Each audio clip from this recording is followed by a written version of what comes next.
The Arizona Territory in 1878 was a place that ground down hope into fine red dust.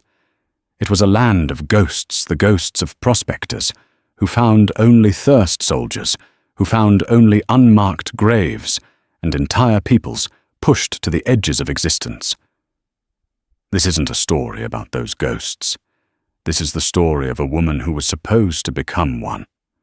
A warrior of the Chiricahua Apache, betrayed not by a bullet, but by a belief. Left for dead by her own tribe after a tragedy stole her legs.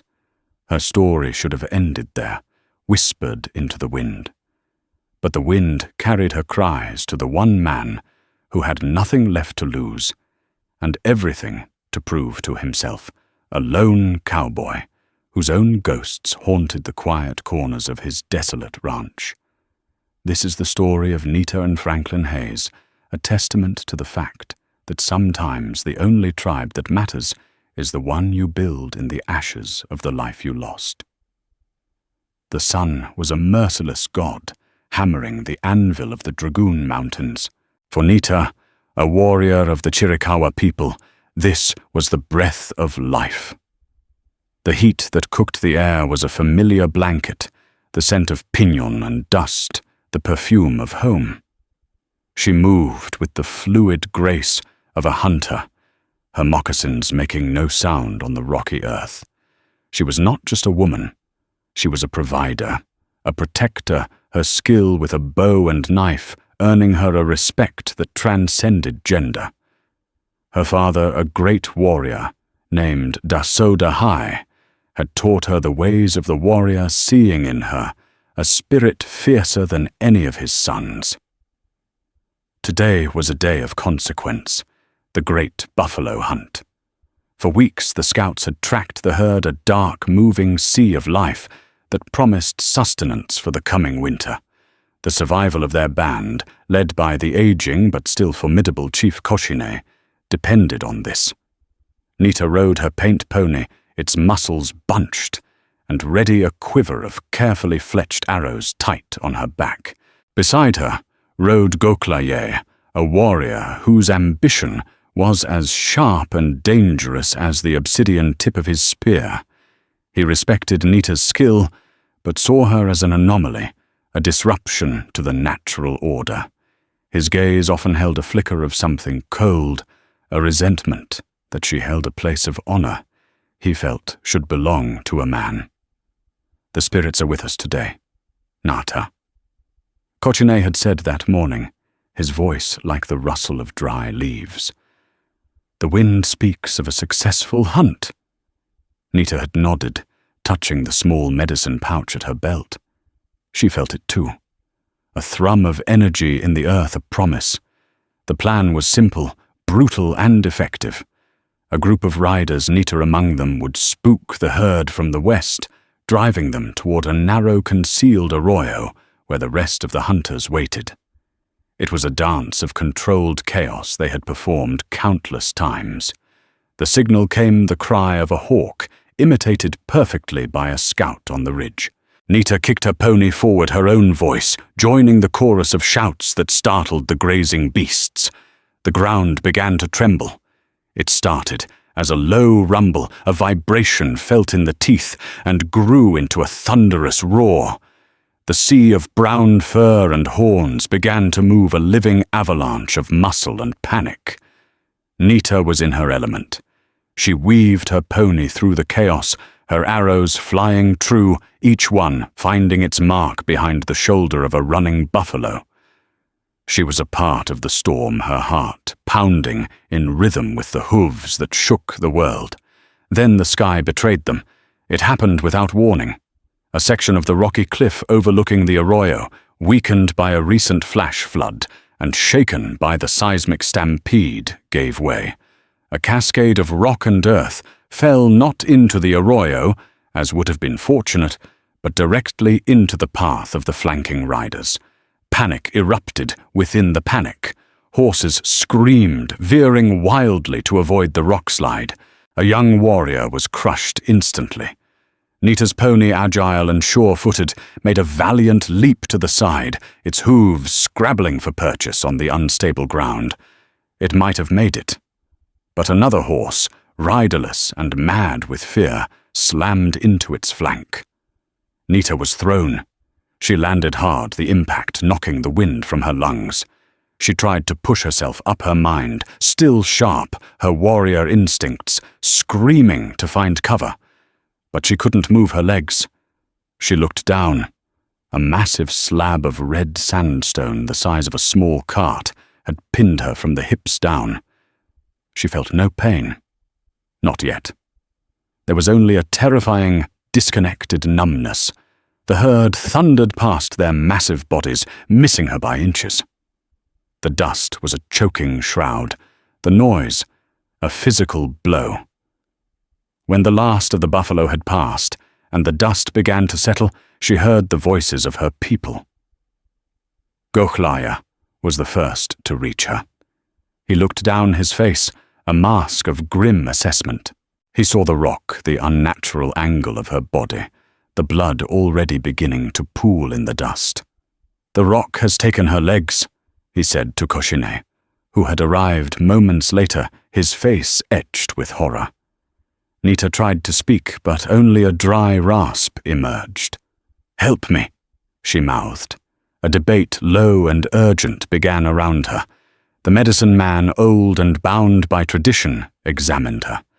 He shook his head slowly. Her lower body is gone. She is already walking the spirit road, even if her breath remains. To move the rock is to release her spirit completely. "We cannot stay here," Gochlaya argued, his voice cutting through the hushed grief. "The soldiers are never far. We have our meat, but we must move. We cannot carry a body that still breathes. It is bad medicine. It will bring a curse upon us." He was invoking a deep-seated Apache belief that a person with such a catastrophic injury was already in the hands of the spirits. To interfere to carry this broken vessel with the tribe was to invite misfortune and tether a restless, suffering ghost to the living. She is a warrior. A younger brave named Taza protested, his eyes flashing with defiance. "She is Nita. We do not leave our own." "What she was is a warrior," Gochlaya countered coldly. "Look at her now. She is a burden we cannot afford. Would you have us all starve or be captured for the sake of one who is already dead? Her spirit is strong. It will find its way. It is our way, the hard way, but the only way." Kochine looked from Gochlaya's unyielding face to Nita's, whose eyes were wide with a dawning, unspeakable terror. The numbness in her legs was beginning to recede, replaced by a deep, crushing pressure that was the prelude to an agony she could not yet comprehend. She saw the conflict in her chief's eyes, the love for her, the daughter of his friend warring with the crushing weight of leadership and the iron grip of tradition. He knelt, his old hand touching her forehead. His eyes were filled with a profound sorrow. "Your spirit has been chosen for a different path, Nita," he whispered, his voice cracking. "Forgive us. We do what we must to survive." They performed the leaving ritual. They chanted a prayer for her spirit's swift journey. They left her a small water skin and a piece of dried meat tokens for a journey she was meant to take in the afterlife, not the physical one. It was a gesture of respect for the warrior she had been, not a provision for the woman who still lived. One by one they turned away. Taza was the last to leave his face, a portrait of shame and fury. He couldn't meet her eyes. Then they were gone. The sounds of their departure, the shuffle of ponies, the creak of travois laden with meat, the quiet weeping of her friends faded into the vast silence of the desert. She was alone. The sun beat down. The pain, a colossal fiery beast, finally awoke. It roared up from her shattered pelvis, a tide of pure agony that consumed her. She screamed a raw animal sound that the uncaring rocks swallowed whole. She screamed until her throat was raw, until consciousness became a frayed thread. Her world narrowed to the crushing weight on her legs, the burning sun on her face, and the soul-shattering realization that her people, her tribe, had left her for dead. Franklin Hayes believed in routines. They were the fence posts that kept his life from collapsing into the wilderness of his own grief. Wake before dawn. Coffee, black and bitter. Check the stock 7 lean longhorns and a stubborn mule named Barnaby.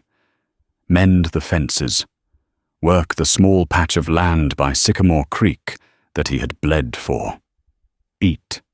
Clean his rifle. Stare at the empty chair by the hearth where his wife Martha used to sit.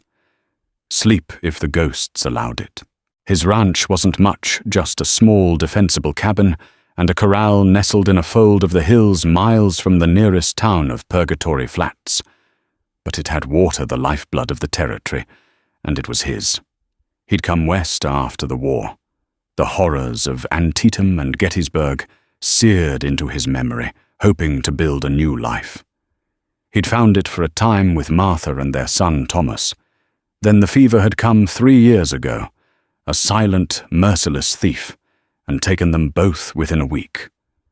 Now all he had was the land, the work, and the silence. The silence was the hardest part. On this day, the routine was broken by a missing calf. A new one, barely a month old, had likely wandered off, drawn by some curiosity that would probably get it killed. With a sigh, Franklin saddled his buckskin. Mare grabbed his rifle and set out following the creek bed as it snaked up toward the mountains. The land was telling a story he knew well. A large party had passed through recently, Apache by the looks of the unshod pony tracks and the way they moved through the terrain, leaving as little sign as possible. He tensed. His relationship with the local tribes was one of mutual distant avoidance. He didn't bother them. They didn't bother him. Still, a large, well-armed party on the move was cause for concern. He was about 2 miles from his cabin when he heard it. It wasn't a coyote or a bird. It was a faint, rasping moan, a sound of such profound suffering it made the hairs on his arms stand up. It was the kind of sound he hadn't heard since the field hospitals of the war. He dismounted, rifle held at the ready, and moved cautiously toward the sound. He crested a small rise and looked down into the area where the rock slide had occurred a day or 2 before. He saw the disturbed earth, the scattered rocks, the dried, dark stains that spoke of a hunt and of death. And he saw her. At first he thought she was a corpse, another victim of this harsh land. Then her head moved a slight pained motion. He edged closer. She was Apache that was clear from her buckskin dress and her features. Her black hair was matted with dust and blood. A waterskin lay empty beside her. And then he saw the rock. Franklin's blood ran cold. He understood the scene in an instant. The stampede, the rock slide, the catastrophic injury, and the leaving. He'd heard stories from other settlers' tales of the Apache's harsh, survivalist code. He'd never seen the result of it up close. He approached, slowly making sure his hands were visible. "Easy now," he said, his voice low and calm, though he knew she likely didn't understand him. Nita's eyes fluttered open. They were black, deep, and filled with a feverish, defiant fire.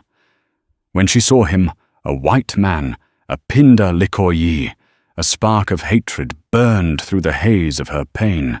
She tried to reach for the knife, still sheathed at her belt, but the movement sent a bolt of agony through her, and she fell back with a guttural cry. Franklin stopped. This was the moment of decision. The smart thing to do was to turn around, ride away, and forget what he saw. Bringing an Apache, especially a grievously wounded one, to his cabin was inviting a world of trouble. Her tribe might come looking for her, not to rescue her, but to finish the job and kill him for interfering.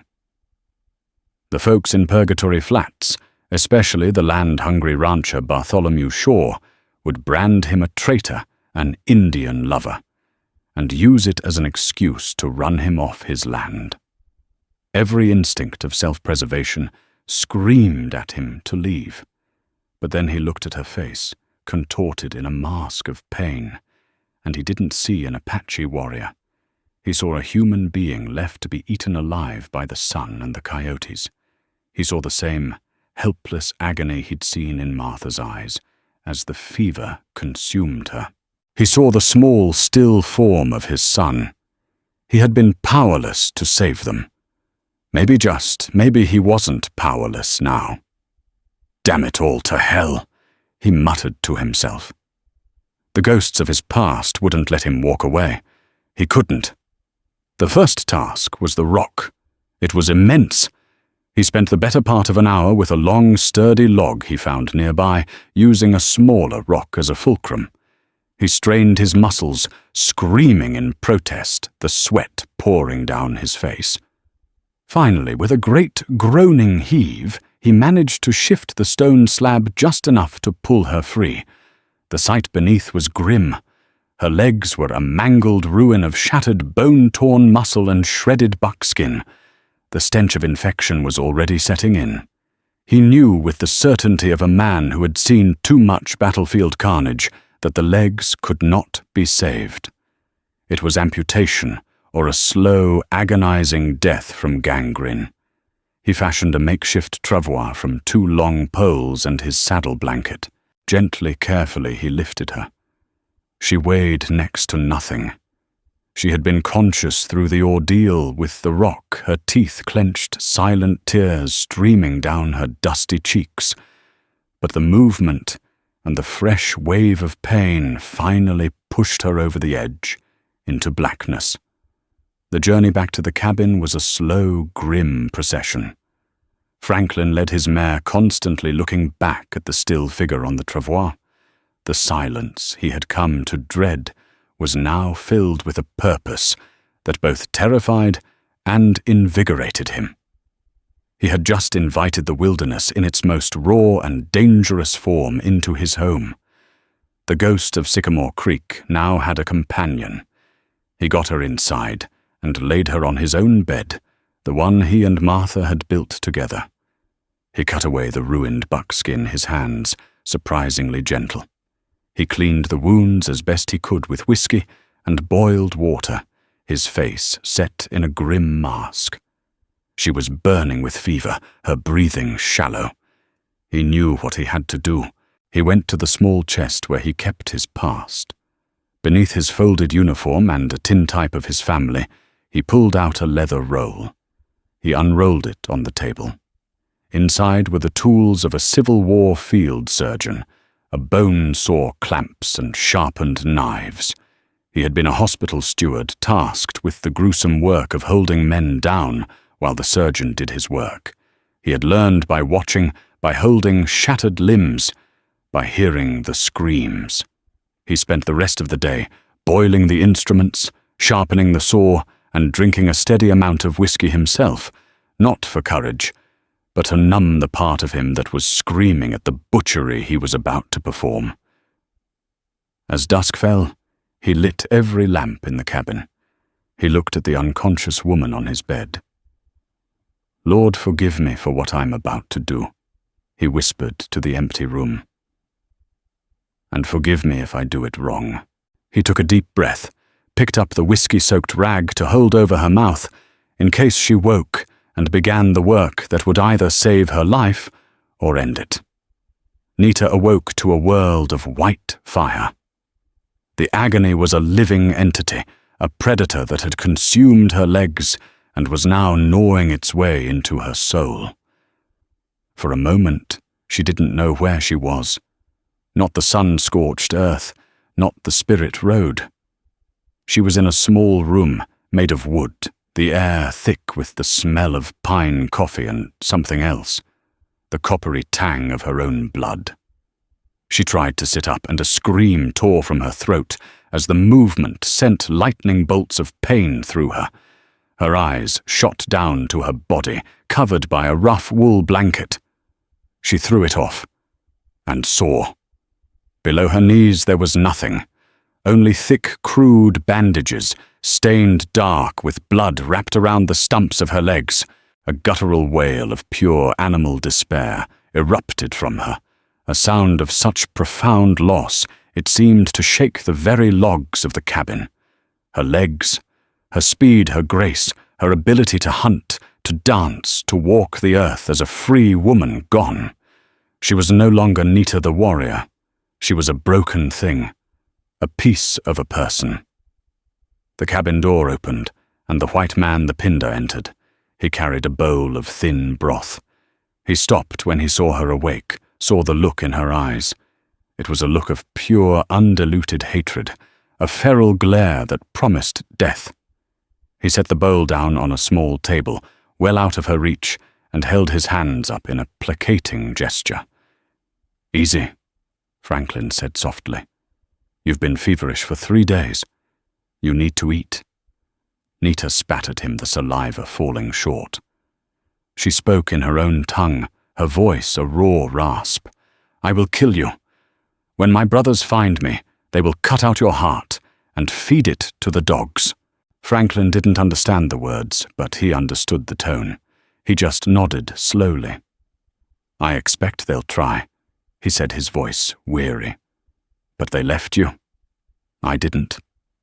He left the bowl and retreated, closing the door behind him. For the next week, this became their routine. He would enter, bring her food and fresh water, and tend to her wounds. She would meet him with a barrage of Apache curses, with glares that could curdle milk, and with any object she could get her hands on to throw. A copper spoon, she once managed to fling the bowl of stew at him, spattering his chest. He never reacted with anger. He would simply clean up the mess, his face impassive, and leave her alone again. Her rage was a shield against the crushing despair. As long as she could hate him, she didn't have to face the terrifying emptiness of her new reality. He was her jailer, the man who had mutilated her, the architect of her new prison. In her fever-addled mind, he was no different from the rock that had crushed her. For Franklin, it was a penance. Her hatred was something he felt he deserved, though not from her. He deserved it for surviving when Martha and Thomas hadn't. He took her abuse with a stoic patience that bordered on self-flagellation. He slept in the barn with Barnaby the mule, giving her the cabin entering only to provide care. He talked to her constantly, not expecting an answer, but simply to fill the silence that had haunted him for 3 years. "The creek's running high today," he'd say while changing her bandages. "Good for the corn. Martha, she always said I planted too much corn." Or, "Saw a hawk this morning. Big red tail, reminded me of, well, it was just a hawk." Nita listened, her stony silence, her only weapon. She began to understand words. Water, eat, hurt, sorry. That last one he said often. Sorry. What did he have to be sorry for? For saving her, for cutting off her legs to do it. She didn't want his sorrow. She wanted her legs back. The turning point came not with a word, but with a nightmare.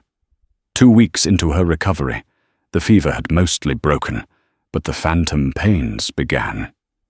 She would dream she was whole again, running with the hunters, her legs powerful beneath her. Then she would wake up to the horrifying truth, and the ghosts of her limbs would scream with an agony that was all too real. She woke up thrashing, crying out, convinced she was back under the rock, the buffalo thundering over her. She rolled from the bed, landing hard on the floor, the impact sending searing pain through her stumps. Franklin burst in, awakened by her screams. He saw her on the floor, gasping and sobbing, her eyes wide with terror. He rushed to her side, not to restrain her, but to help.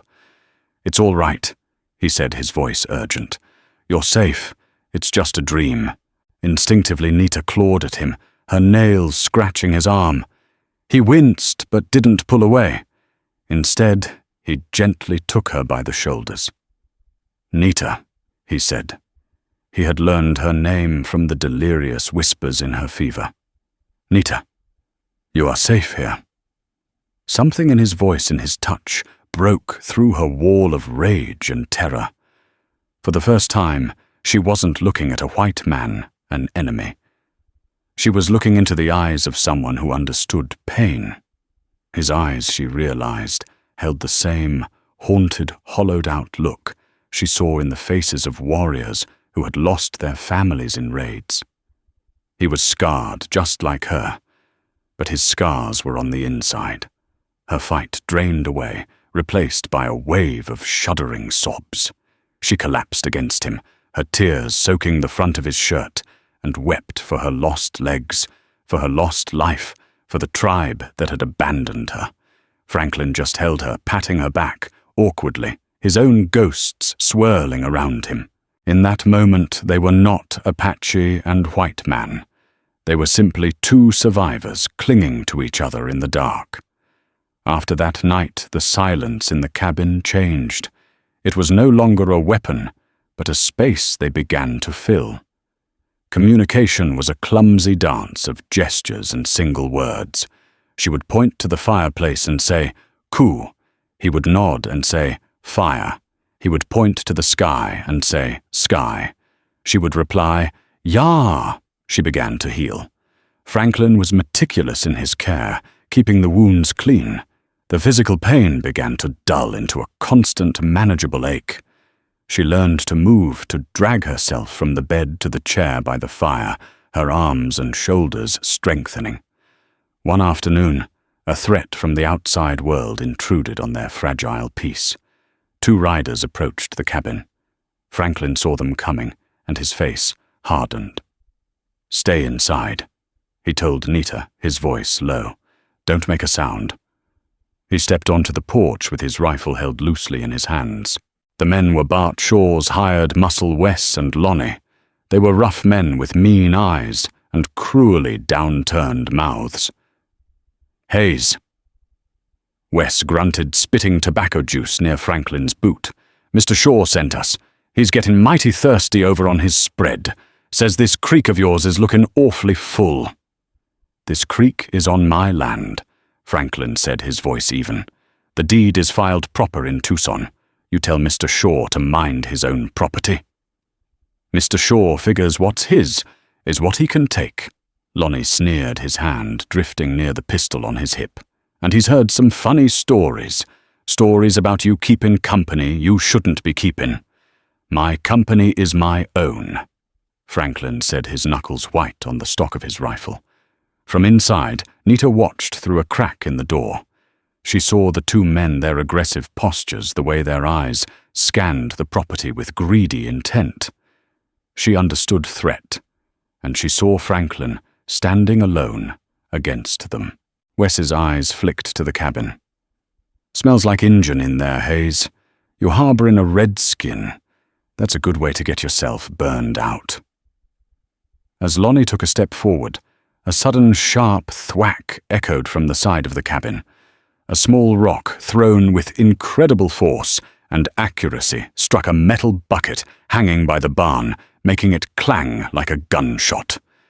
Wes and Lonnie jumped, their hands flying to their guns, their eyes darting toward the source of the sound. It was a perfect distraction.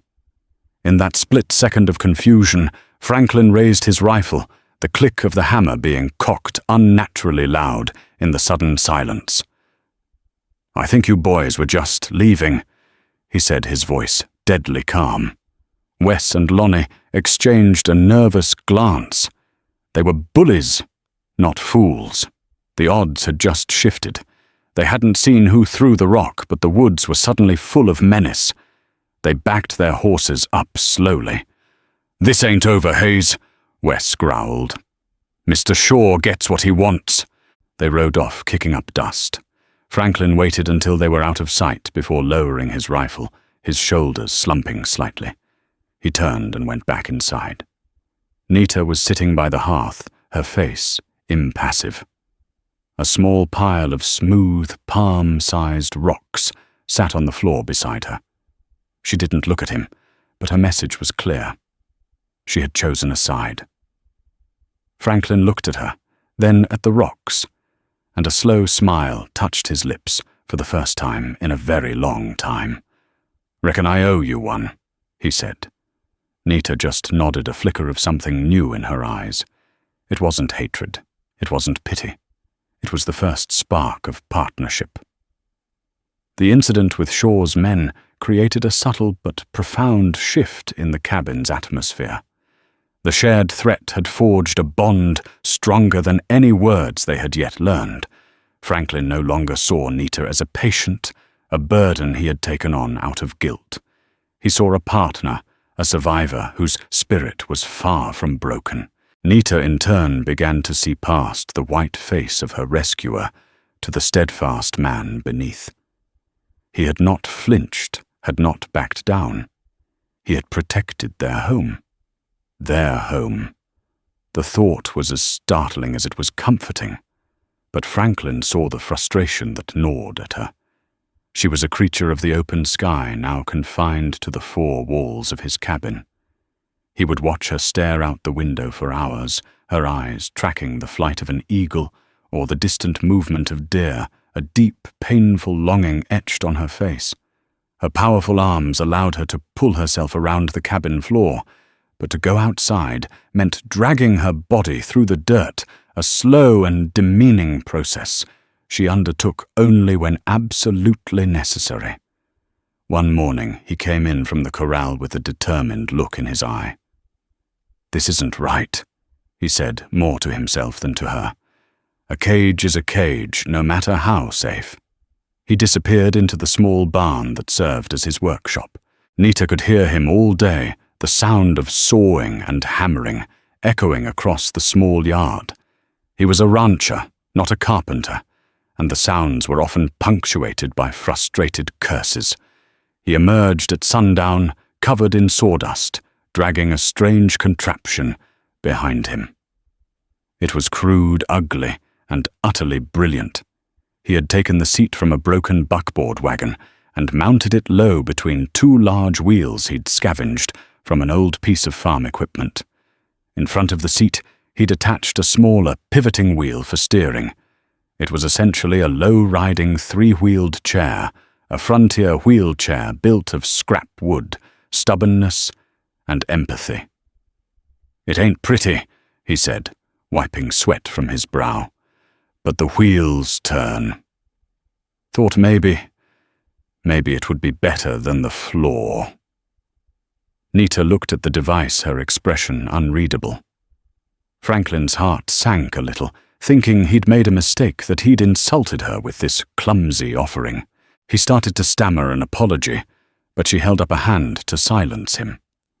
Slowly using her immense upper body strength, she maneuvered herself from the cabin doorway and onto the seat. Her hands found the rims of the large wheels. She gave a tentative push. The chair lurched forward a few feet and stopped. She tried again, coordinating her pushes, learning the balance and the feel of it. A few more jerky movements, and then she began to move with a growing confidence. She rolled it off the porch and onto the hard-packed dirt of the yard. She turned it in a circle, her movements becoming smoother, more fluid. She rolled it toward the creek, the wind lifting her long black hair from her shoulders. She was outside. She was moving. She was not walking, no, but she was no longer crawling. She stopped at the creek bank and looked back at him. For the first time since he had found her, a true, genuine smile spread across her face. It transformed her, chasing the shadows from her eyes. In that smile, Franklin saw the warrior she had been, and the unyielding woman she still was. The sight was more beautiful than any sunrise he had ever witnessed. Her world expanded. The chair became an extension of her body. It was difficult, exhausting work to propel it over the uneven ground, but it was a freedom she hadn't dared to dream of. She began to reclaim pieces of herself.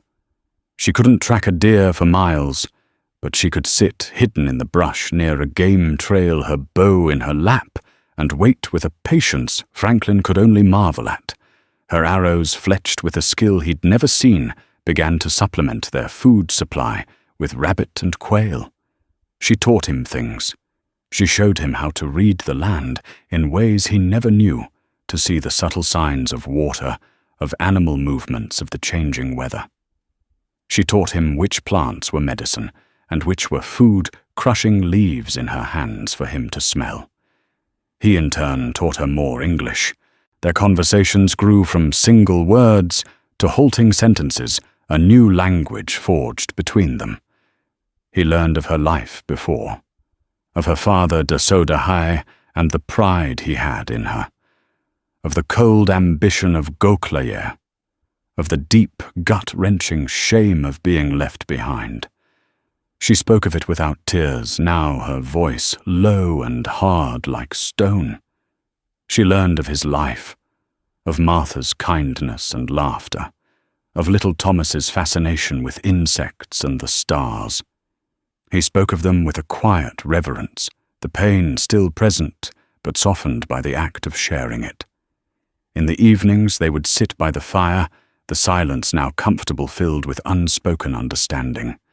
They were two broken people who together were beginning to feel whole. But the world outside their small sanctuary had not forgotten them. Bart Shaw was a man who equated patience with weakness. He wanted Franklin's land specifically, the year-round water from Sycamore Creek.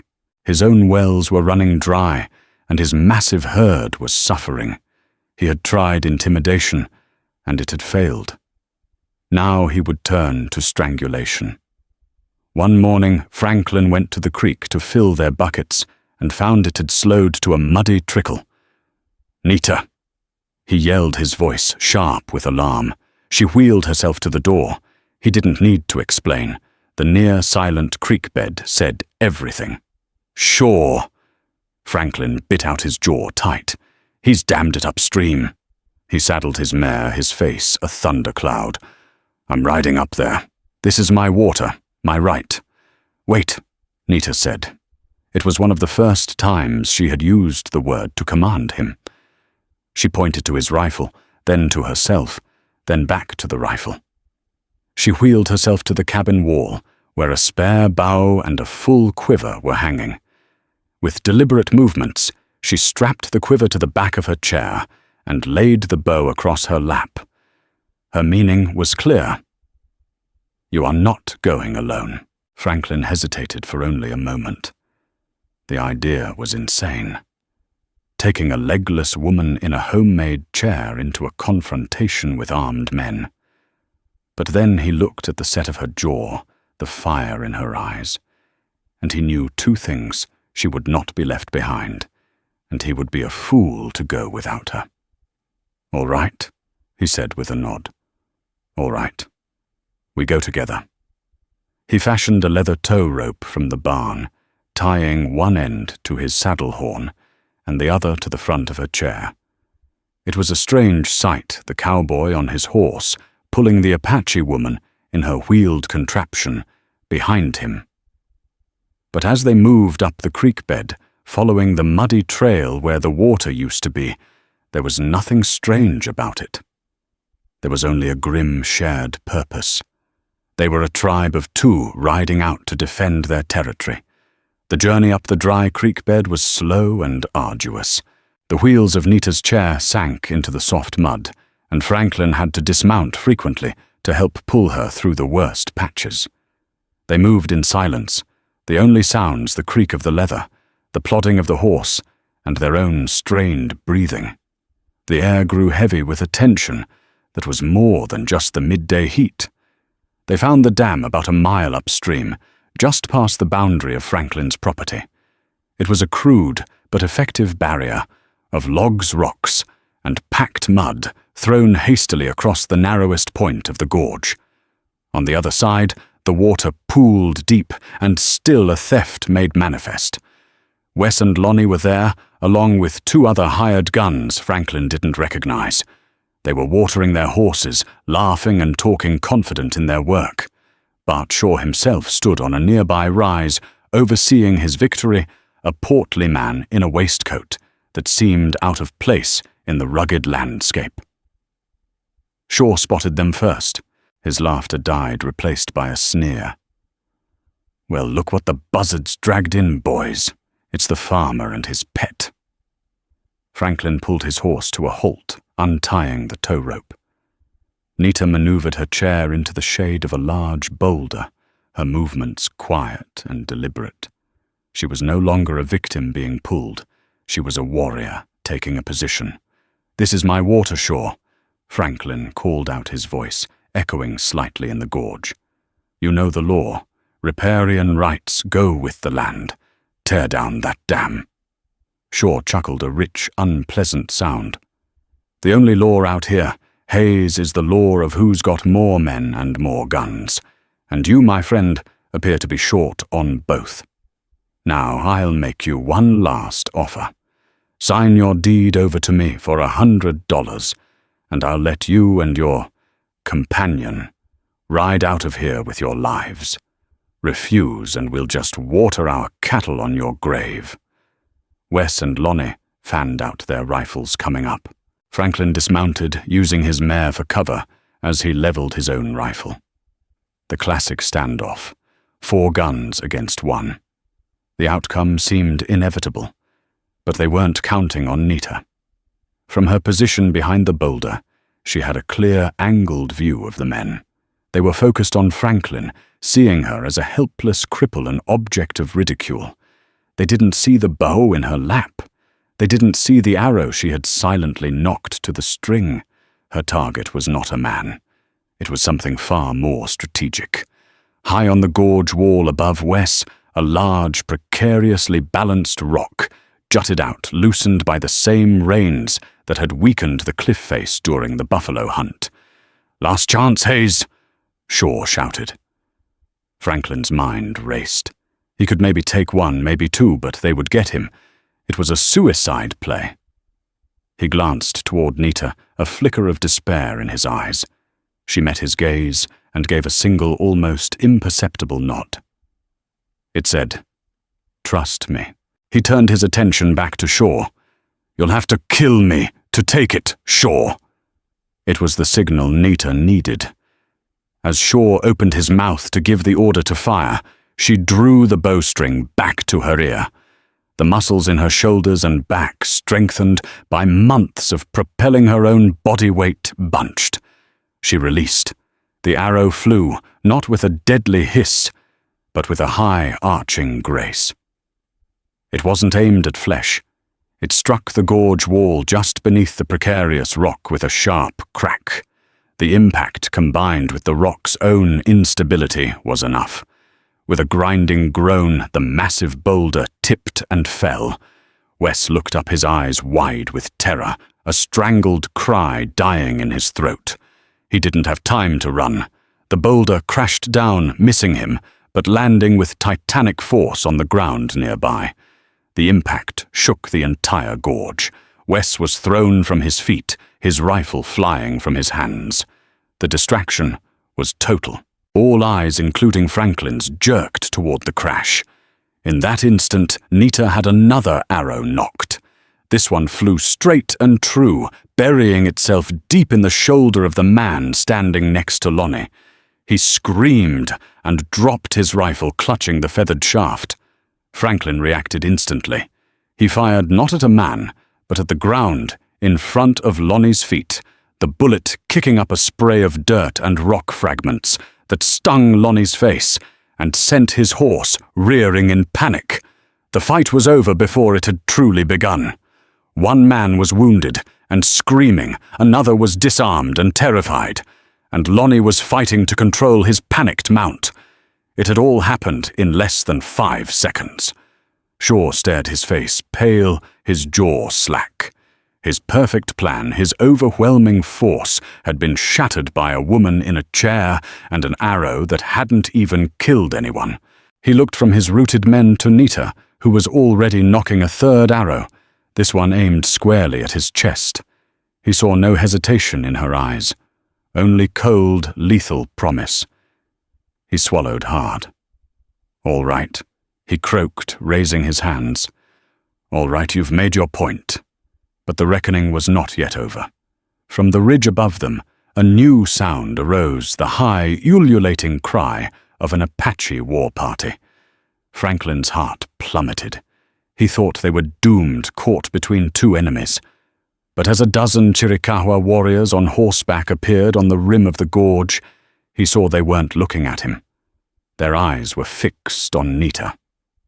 At their head rode Taza, the young warrior who had protested leaving her. His face was a mask of disbelief and awe. He had been part of a small group that had defied Goklaya.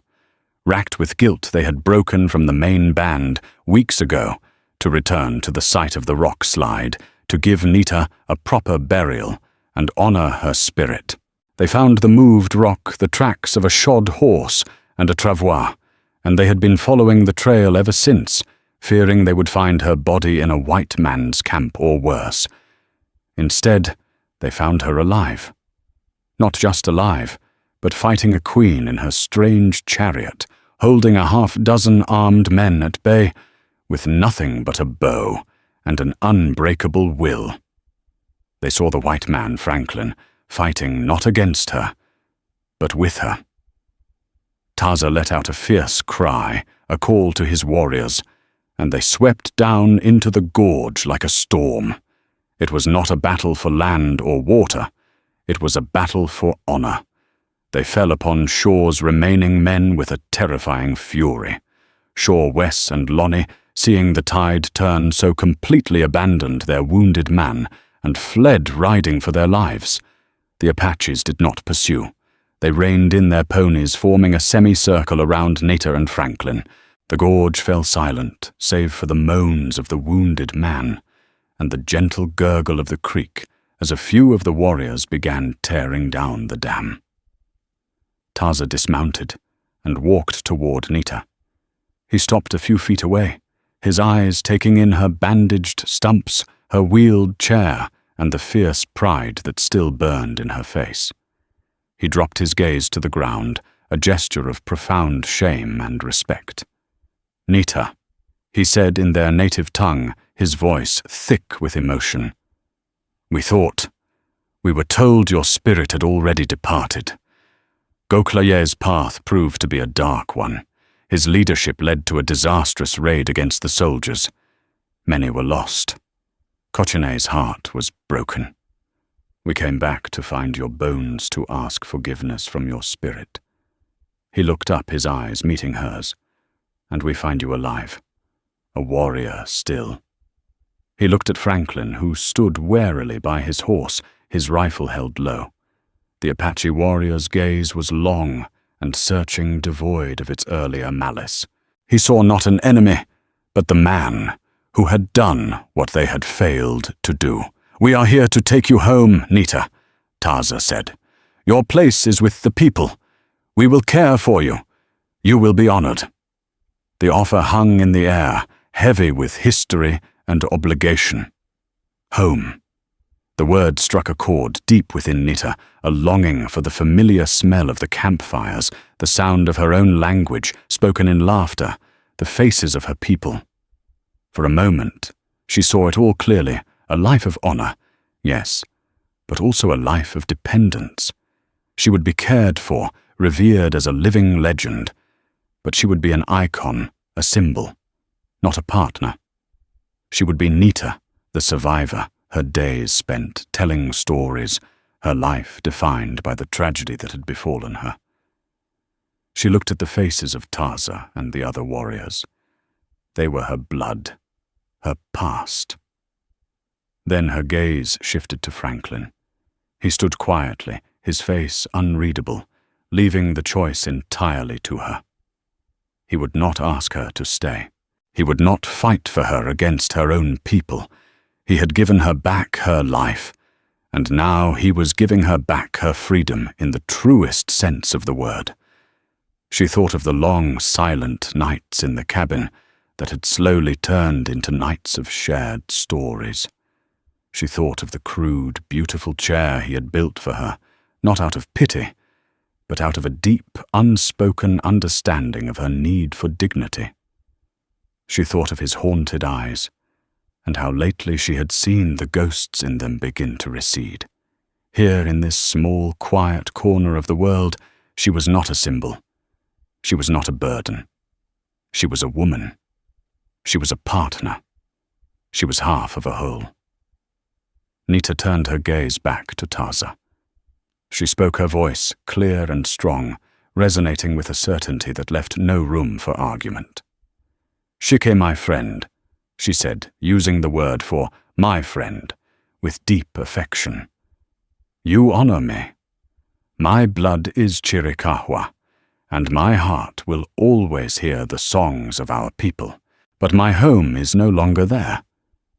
She gestured with her hand, a sweep that encompassed the small cabin, in the distance, the creek that was beginning to flow freely again, and the quiet man standing beside his horse. "My old life ended beneath that rock," she continued, her voice softening slightly. "My legs are buried in that soil, but my spirit found new ground to grow in right here." This man, he did not see a broken Apache woman to be pitied or feared. He saw a person worth saving. When my own people left me to the spirits, he fought the spirits to bring me back. He did not try to make me a white woman. He helped me become Nita again. She wheeled her chair closer to Franklin, placing a hand on his forearm. He looked down at her, a world of emotion passing between them in a silent glance.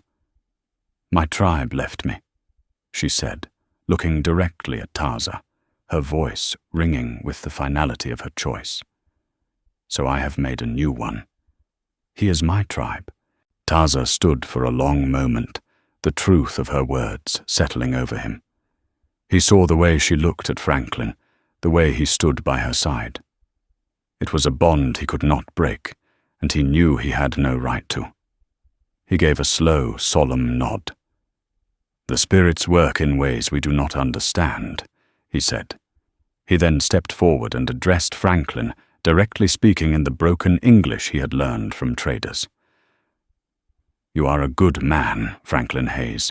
You have honor. Nita has chosen. We will not challenge this. You will not be troubled by us.